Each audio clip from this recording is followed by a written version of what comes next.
I did the latest Opeth album, which we spent a lot of time on. We decided quite early that it would be an Atmos project as well.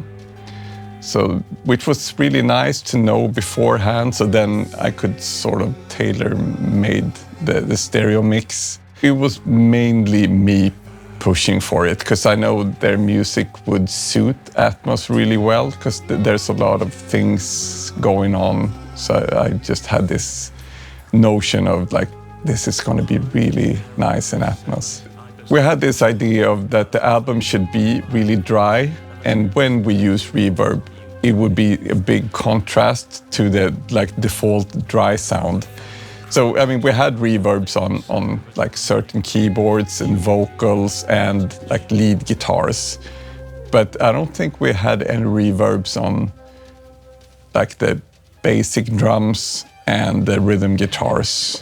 If there's like a timpani figure, or maybe like one tom hit or something, that let's say like if there's a boom before like and then a soft or quiet part, then maybe we could add reverbs, but just to those hits. I quite often use a few reverbs, so it could be like a short like wood room and like a plate. There's so much information in metal usually, so I try not to like overdo it with reverbs, or like choose carefully what things I'm feeding into the reverb. Yeah, but I think LiquidSonics is really suitable for it, because I mean there's so much tweaking possible to do that. They feel really transparent, and I mean, with metal you have to be careful not to blur things up too bit, so they need to be clear for it to work in metal, I think. I mean, I'm one of those guys that like 90% of the time I use the sunset chamber, because it's quite useful, and I sort of like as a starting point to I have like 4 or 5 reverbs that are like, oh, it's this one, this one, this one. So, and that's one of my like basic palette of reverbs. And now and then I change it to something else, but I just find that one really useful.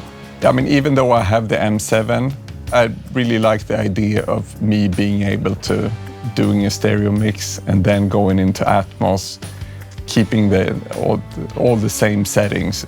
I've used LiquidSonics pretty much since I started with Atmos, because I mean, you guys were really early doing Atmos, so it was sort of the first couple of plugins I bought for Atmos. I think I have them all, and I think they're all in my templates. I have the lustrous plates, obviously, and cinematic rooms I've used quite a bit for shorter reverbs, and HD cart also, and that's sort of one of the things I really like with Atmos, that you have this feeling of like you're exploring, like making up techniques, and everything is not really set yet, so you're sort of like, yeah, maybe I can do this. I mean, you're sort of feeling like a pioneer, even though it's not that early, but